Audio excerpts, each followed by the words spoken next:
CEO 포커스의 조 기자입니다.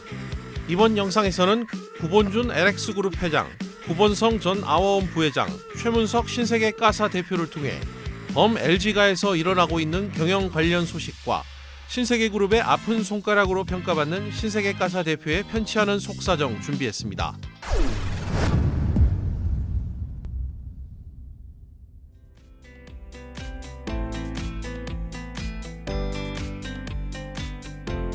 첫 번째 인물은 이달 초 출범 1주년을 맞은 구본준 LX그룹 회장입니다.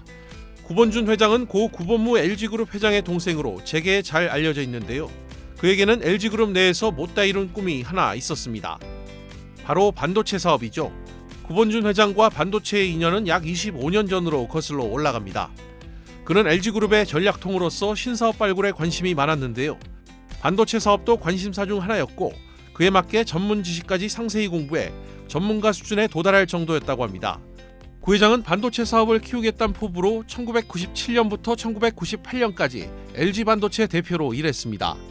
그런데 IMF 위기 이후 정부 주도의 빅딜로 반도체 사업을 현대전자, 현 SK하이닉스에 넘기게 됐습니다. 자의가 아닌 타의로 사업을 정리했던 터라 상심이 무척 컸겠죠. 그로부터 30년 가까운 세월이 지났지만 구 회장은 여전히 반도체에 대한 애착을 갖고 있습니다. 지난해 계열 분리 당시에도 유일한 반도체 계열사였던 LX세미콘을 갖고 나왔고요. 현재도 계열사 중에서 LX홀딩스, LX세미콘에만 임원으로 이름을 올리고 있습니다. 여러 계열사를 거느린 그룹 회장임에도 서울 양재동 소재 LX세미콘 사옥에 매주 정기 출근하는 것도 이런 이유에서겠죠. LX세미콘에 대해서도 잠시 알아볼까요? LX세미콘은 디스플레이 구동칩 DDI에 주력하는 반도체 설계 회사로서 국내 1위 규모를 자랑합니다. DDI는 전달받은 디지털 신호를 RGB 아날로그 값으로 전환하고 스마트폰, 태블릿 PC, TV용 디스플레이 패널에 전달해 영상을 구현할 수 있게 도와주는 반도체입니다. 특히 코로나19 사태 이후 집콕하는 시간이 늘어나면서 스마트폰이나 노트북 수요가 크게 증가해 수혜를 톡톡히 보기도 했습니다. 실제로 LX세미콘의 지난해 영업이익은 3,696억 원으로 전년과 비교해 4배가량 성장했습니다. 또 구 회장의 전폭적인 지원하에 현재 주력 사업인 DDI뿐만 아니라 파운드리 파워칩, 차량용 마이크로 컨트롤러 유닛 MCU 등 사업 범위를 점차 넓혀가고 있습니다. 게다가 최근엔 미국 증시에 상장된 국내 시스템 반도체 기업 매그나칩 반도체 인수를 추진하고 있는데요.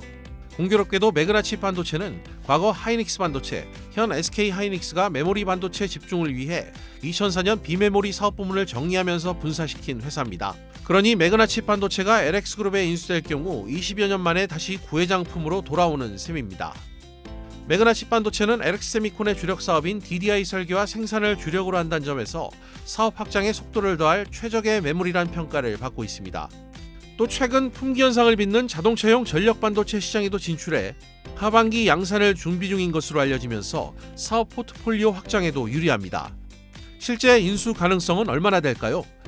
반도체 산업을 둘러싼 미국과 중국 간의 패권 경쟁 구도를 잘만 활용하면 충분히 인수 가능하다는 평이 많습니다. 또 현재로서는 LX그룹에 견줄 만한 경쟁자가 없는 상황이기에 유리한 고지에서 협상이 가능할 것으로 전망됩니다. 아울러 계열 분리 후 공격적으로 그룹 몸집을 불리고 있는 구 회장의 경영 스타일상 레이더망에 포착된 매그나칩 반도체를 쉽게 놓칠 리 없다는 게 재계 안팎의 대체적인 평입니다. 구 회장이 과연 매그나칩 반도체를 품고 못다 피운 반도체 비즈니스의 꿈을 펼칠 수 있을지 더 지켜보겠습니다.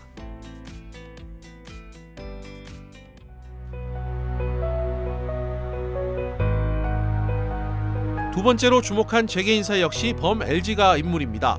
바로 구본성 전 아워엄 부회장인데요. 여동생에게 빼앗긴 경영권이 아쉬웠던 걸까요? 꺼진 줄 알았던 아워엄 남매 간 경영권 분쟁 불씨가 다시 살아나고 있습니다. 최근 구본성 전 부회장은 여동생 구미연 씨를 포함한 새로운 이사 48명을 선임하는 안건을 올렸습니다.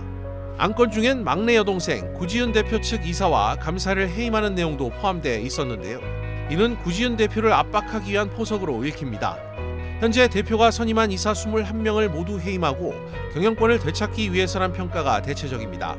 해당 안건이 통과되면 구본성 전 부회장과 구미연 씨는 아워엄의 최대 주주이자 실질적인 주인이 될 수 있습니다. 그럼 여기서 잠시 아워엄 가계도를 짚어볼까요? 구작 아워엄 회장은 구인의 LG 창업주의 셋째 아들입니다. 구자학 회장에게는 사남매가 있는데 장남이 구본성 전 부회장, 장녀 구미연 씨, 차녀 구명진 씨, 삼녀가 구지은 대표입니다. 세간에 알려진 것처럼 범 LG가는 장자승계 원칙을 암묵적으로 지켜오고 있습니다. 그래서 아오엄도 구자학 회장의 장자인 구본성 전 부회장이 경영권을 물려받을 것이란 관측이 많았습니다. 하지만 구본성 전 부회장은 아오엄의 최대 주주로 있으면서도 오랜 기간 회사 경영에 관여하지 않았던 걸로 알려졌는데요. 그의 이력을 보면 이해가 가능합니다. 구본성 전 부회장은 과거 헬렌 커티스 본사부터 체이스 매너턴 은행 뉴욕 본사 및 홍콩 법인, LG전자 뉴욕 미주 법인, 삼성물산, 삼성카드 등 다방면에서 경영 실무를 쌓았습니다. 그리고 일본 도쿄 법정대 객원연구원과 삼성경제연구소 임원을 역임하는 등 미시 거시경제 전문 지식도 상당한 편입니다.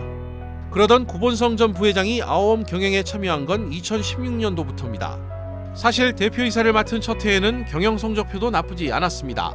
하지만 2018년 영업이익이 하락세로 돌아서며 고전을 면치 못했는데요. 이에 구본성 전 부회장은 해외 사업과 케어푸드 사업을 확대하며 실적을 만회하려 노력했습니다. 그러나 경영과는 별개로 구본성 전 부회장과 구지은 대표와의 갈등은 끊이지 않았습니다. 첫 갈등은 구본성 전 부회장의 아들인 구재모 씨의 사내이사 선임이 계기가 됐는데요. 2019년 정기 주주총회 당시 구본성 전 부회장은 이사 보수한대를 100억 원으로 늘리고 아들 재모 씨를 이사로 선임하는 안건을 올렸지만 구지은 대표의 반대로 통과시키지 못했습니다. 또 한편에서는 구본성 전 부회장이 구지은 대표가 당시 이끄는 캘리스코에 식자재 유통과 IT 지원 서비스 공급을 중단하고 회계와 인사 관련 서비스 계약 등도 종료하겠다고 통보하면서 갈등은 더욱 깊어졌습니다. 이후 양측은 법적 공방을 주고받으며 갈등을 이어갔는데요. 그러던 중 구본성 전 부회장의 보복운전 사건이 수면 위로 떠오르면서 상황은 반전됐습니다. 구본성 전 부회장은 지난 2021년 6월 보복운전으로 차량을 파손하고 운전자를 다치게 한 혐의로 1심에서 징역 6개월, 집행유예 2년을 선고받았습니다. 구지은 대표는 1심 결과가 나온 이튿날 열린 아오엄 임시주주총회에서 언니들과 힘을 합쳐 오빠의 해임안을 통과시키며 대표이사에 오르게 됐습니다. 이후 구본성 전 부회장은 아오엄 지분을 전량 매각하겠다고 밝혀 경영권 분쟁은 막이 내리는 듯했습니다. 그런데 이번에 또다시 임시주총 소집을 요구해 경영권 분쟁에 불을 붙인 겁니다. 이에 대해 구본성 전 부회장은 경영에 복귀할 계획이 없고 지분 전량 매각 의사도 변함이 없다고 거듭 강조하고 있습니다.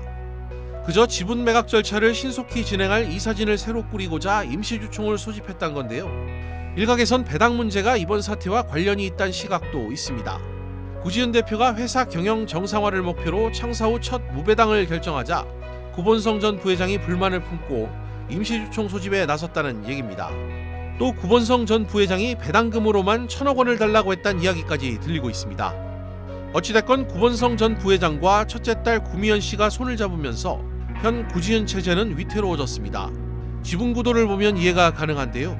현재 아오엄 지분은 구본성 전 부회장이 38.5%, 구미연 씨가 20.06%, 구명진 씨가 19.6%, 구지은 대표가 20.67%를 보유하고 있습니다. 만약 주총서 표대결이 진행될 경우 구지은 대표의 해임 가능성도 배제할 수 없는데요. 구지은 대표 측은 이번 일을 명분 없는 경영복귀 시도이자 회사보다 사익 추구를 우선시하는 행동이라며 강도 높게 비판하고 있습니다.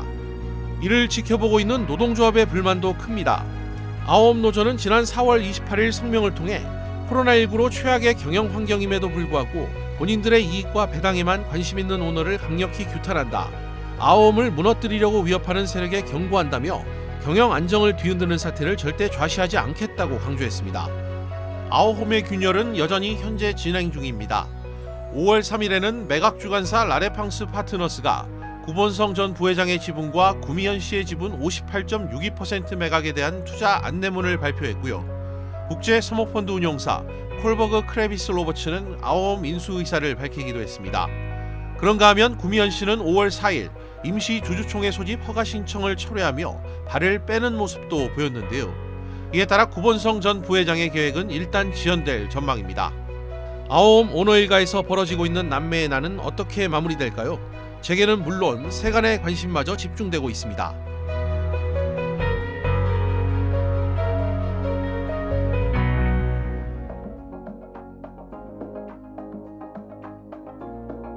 세 번째 주목할 인물은 최문석 신세계 까사 대표입니다. 까사미아라는 가구 브랜드 아시죠? 지난 2018년 신세계가 인수한 뒤 신세계가사로 간판을 바꿔단 회사입니다. 그런데 이 회사 실적이 요즘 영 신통치 않습니다. 최근 4년간 줄곧 적자를 면치 못하며 그룹 내에서 아픈 손가락으로 꼽히고 있습니다. 모 회사 신세계 입장에서도 이런 상황은 그리 달갑지 않은데요. 신세계가사의 현재 부채 비율은 지난해 말 기준 200%를 넘어 재무 건전성에도 빨간불이 켜진 상태입니다. 그래도 성장 가능성은 인정받고 있는데요. 비록 이익을 내진 못하지만 매출은 인수 이후 3배 가까이 늘었기 때문입니다. 올해 초 신세계가사의 수장이 된 최문석 대표의 숙제는 바로 흑자 전환입니다. 일단 그룹 차원의 지원은 계속됩니다. 신세계가 유상증자 대금 200억 원을 수혈해 신세계가사 성장 플랜을 가동할 계획인데요. 최 대표는 이렇게 들어온 자금으로 오프라인 매장 추가 출점과 온라인 플랫폼 굿닷컴 역량 강화에 사활을 걸겠다는 각오를 내세웠습니다. 특히 매장 수 확대에 따른 가구 주문량 증가는 생산 단가 하락으로 이어져 수익성 개선에도 도움이 될 거란 이유에서입니다. 아울러 매장을 대형화하는 추세에 발맞춰 집객 효과를 높이기 위해 메가가사, 가사 그란데와 같은 이름의 상표권 등록 또한 마쳤습니다. 또 이커머스 전문가답게 온라인 플랫폼 가구 라인업을 재정비하고 판매 품목도 더욱 늘려 실적 개선을 이끌겠다는 목표도 세웠습니다. 최 대표가 추진하는 성장 전략이 신세계가사의 적자 흐름을 과연 끊어낼 수 있을까요? 실적이란 결과물을 내야 하는 월급쟁이 사장의 숙명, 어느 회사건 마찬가지인 것 같습니다. 이번 영상에서는 구본준, 구본성, 최문석 씨를 통해 LX그룹 반도체와 아오엄 경영권 분쟁, 신세계가사 소식까지 짚어봤습니다. 오늘 내용이 도움이 되셨다면 채널 구독과 좋아요, 댓글까지 부탁드립니다. 고맙습니다.